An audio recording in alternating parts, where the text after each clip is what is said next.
kana iska mana geli nende munyati iska mana geli la Guinée ka kobri peuple na ka kobrala mi kirin ngama tungma sa hayiba kui nena ngonori ina fala a président bala santi vraiment bala santi vraiment est-ce que tu es rabuto lankui rabuto nano muntazi ya vraiment mais la Guinée auto ndana nana chauffeur là nan santi nana ma agatu na rambi fama bin ka sa kui ana sa le bate a connu une évolution aussi catastrophique, c'est dit à ceux qui ont géré le gouvernement, c'est-à-dire les premiers ministres. Et le peuple connaît ce qu'ils ont fait. Et personne ne souhaite aujourd'hui le retour d'un d'entre eux au pouvoir aujourd'hui en Guinée. Donc les gens aspirent à autre chose. Parce que si je prends par exemple celui qui parle le plus, c'est lui, il a fait 10 ans au gouvernement. Il a été à plusieurs points, dont Premier ministre. On a vu sa gestion. Et aussi c'est le seul leader, le Premier ministre en Guinée qui s'est vendu un bien de l'État. La maison où il habite à Dixine est une maison des ministres de la Défense. Il s'est fait faire un décret pour l'acheter. Mpagaï Fambalagnon. Loi anti-Kassena, il n'a appliqué un compte. Le manifestation organisée. On ira où tu canas, il peut être porté. On ira marine canal, il peut être porté.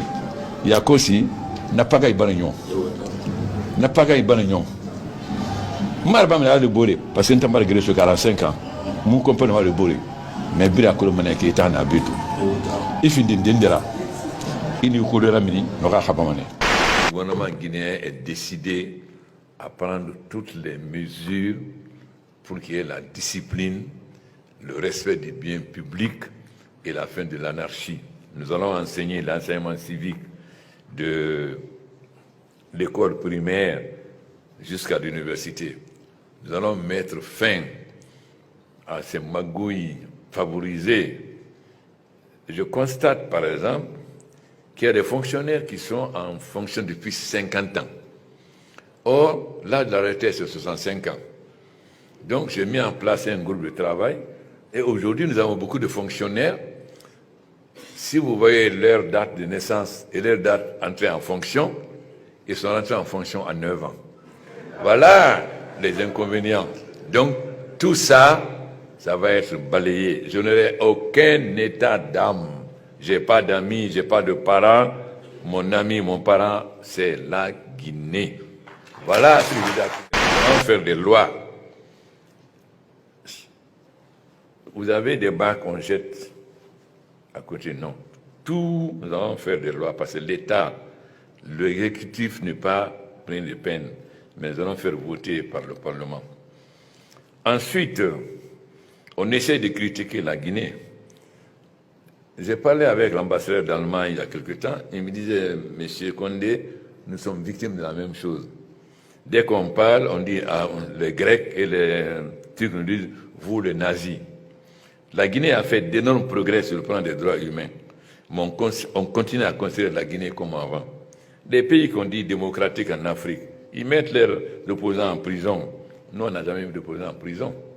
Les gens qui sont en prison ne sont pas des hommes politiques, malgré la campagne. Parce que vous savez, les journalistes français, ils ne respectent pas les chefs d'État africains. Moi, je n'accepte pas qu'on ne me respecte pas. On doit se comporter avec moi comme avec le président français.